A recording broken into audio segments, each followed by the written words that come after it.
Hello' বন্ধুসকল, সকলো কেনে আছে? আশা কৰোঁ ভালেই আছে। আজি মই আপোনালোকৰ মাজলৈ এটা নতুন ভিডিঅ' লৈ আহিছোঁ।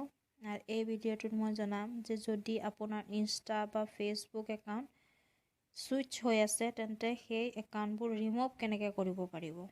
যেনেকৈ আমি কেতিয়াবা ছুইচ হৈ থাকিলে কি হয়, ফেচবুকত কিবা পিক আপলোড কৰিলে বা শ্বেয়াৰ কৰিলে ইনষ্টাগ্ৰামতো অট'মেটিক শ্বেয়াৰ হৈ যায়। তো যদি আমি ছুইচ কৰাটো ৰিমুভ কৰিব খোজোঁ একাউণ্টটো, ইনষ্টাগ্ৰামৰ পৰা ফেচবুক বা ফেচবুকৰ পৰা ইনষ্টাগ্ৰাম যদি আমি ৰিমুভ কৰিব বিচাৰোঁ তেন্তে সেই একাউণ্টটো ৰিমুভ কেনেকৈ কৰিব পাৰিব।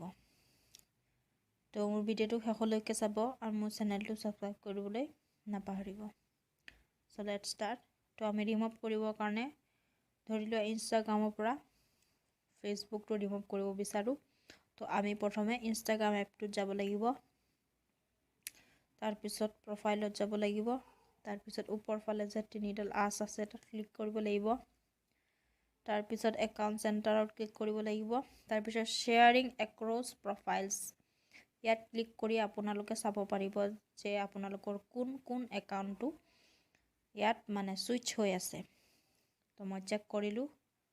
এতিয়া মই ইনভিজিবল পাৰ্চন 2 একাউণ্টটো ৰিমুভ কৰিব বিচাৰোঁ। তো ৰিমুভ কৰিবৰ কাৰণে আমি একেবাৰে তলফালে স্ক্ৰল কৰি য'ত একাউণ্টছ লিখা আছে, একেবাৰে তলত একাউণ্টছ লিখা আছে তাত ক্লিক কৰিব লাগিব।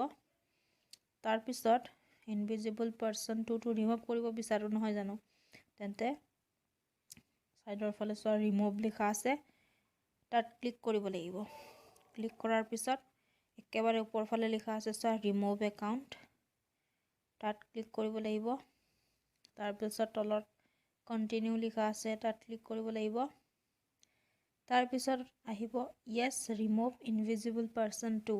তো এইটোত ক্লিক কৰিলে আপোনালোকৰ একাউণ্টটো ৰিমুভ হৈ যাব। তাৰপিছত আপোনালোকে যিকোনো কিবা কিবি ফেচবুকত শ্বেয়াৰ কৰিলে বা ইনষ্টাগ্ৰামত শ্বেয়াৰ কৰিলে এইবোৰ এটাত শ্বেয়াৰ কৰিলে আৰু এটাত শ্বেয়াৰ নহ'ব, ৰিমুভ হৈ গ'লে আলাদা হৈ যাব। আপোনালোকে বেলেগ বেলেগকৈ শ্বেয়াৰ কৰিব পাৰিব। তো এনেকৈ আপোনালোকে ছুইচ একাউণ্টবোৰ ৰিমুভ কৰিব পাৰিব। চ' মোৰ ভিডিঅ'টো কেনেকুৱা লাগিল জনাব আৰু মোৰ চেনেলটো ছাবস্ক্ৰাইব কৰিবলৈ নাপাহৰিব। ধন্যবাদ।